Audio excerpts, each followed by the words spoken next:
پاکستان تحریک انصاف کی جانب سے جمعے کی نماز کے بعد جو ہے وہ احتجاج کا اعلان کر دیا گیا ہے. جب سے خان صاحب جیل میں گئے نا, میرے خیال میں یہ والا جو اکتوبر چل رہا ہے اس سے زیادہ امبیرسنگ مہینہ پاکستان تحریک انصاف کے لیے آج تک نہیں آیا. آج پاکستان تحریک انصاف کی جانب سے ان مجوزہ آئینی ترامیم اور عمران خان کی رہائی کے لیے جو ہے کل یعنی کہ جمعے والے دن جمعے کی نماز کے بعد جو ہے وہ احتجاج کا اعلان کر دیا گیا ہے.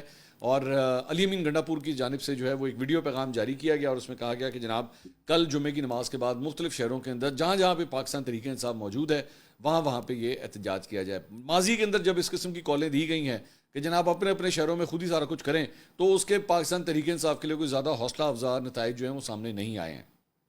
اس مرتبہ دوبارہ جو ہے وہ یہ بات کی گئی. اگر آپ کو یاد ہو, بلکہ میں اس کا ایک ریفرنس بھی آپ کو دوں, آپ کو یاد ہے ایک بھوک ہڑتال کا سلسلہ شروع ہوا تھا قومی اسمبلی کے باہر, جہاں پہ پی ٹی آئی کے لوگ جو ہے بیٹھ کے بھوک ہڑتال کرتے تھے اور انہوں نے کہا تھا جب تک عمران خان رہا نہیں ہوگا وہ بھوک ہڑتال جو ہے وہ جاری رہے گی.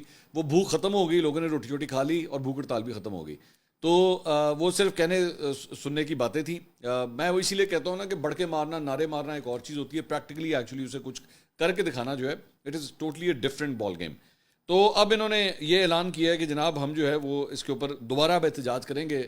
اب اگر یہ کل احتجاج کوئی زیادہ اچھا نہ ہوا تو یہ پی ٹی آئی کے لیے پچھلے 16-17 دن کے اندر ایک اور بہت بڑی امبیرسمنٹ ہوگی, کیونکہ پی ٹی آئی آبویسلی ادھر آکسفورڈ یونیورسٹی نے بھی جو ہے وہ عمران خان صاحب کے نامینیشن پیپرز ایکسیپٹ نہیں کیے, اس لسٹ میں سے بھی ان کو نکال دیا, اور بھی بہت سی امبیرسمنٹس جو ہیں وہ یہ پچھلے 2-3 ہفتے کے. تو یہ میرا خیال میں اگر اٹھا کے دیکھوں تو جب سے خان صاحب جیل میں گئے نا, میرا خیال میں یہ والا جو اکتوبر چل رہا ہے اس سے زیادہ امبیرسنگ مہینہ پاکستان تحریک انصاف کے لیے آج تک نہیں آیا جو اس وقت آلریڈی چل رہا ہے. اور مجھے نہیں پتا اس کی یہ کنیکٹڈ ہے کہ نہیں کنیکٹڈ, لیکن اس مہینے کا آغاز جو ہے وہ ایک اہم تعیناتی سے ہوا ہے اور اس کے بعد سے پاکستان تحریک انصاف کے لیے مشکلات جو ہے نا بہت زیادہ بڑھ گئی ہیں, جو میں کم از کم اس کو اس طرح دیکھ رہا ہوں میں. بلکہ اس کے اوپر فواد چودھری صاحب نے ایک بڑی اہم اس احتجاج کے طریقہ کار کے اوپر جو ہے وہ بڑی ایک اہم ٹویٹ کی. انہوں نے کہا تحریک انصاف کے احتجاج بغیر کسی حکمت عملی اور اینڈ رزلٹ سوچے بغیر کال کیے جا رہے ہیں. پے در پہ اس طرح کے بچکانہ فیصلوں نے سارا بھرم ختم کر دیا ہے.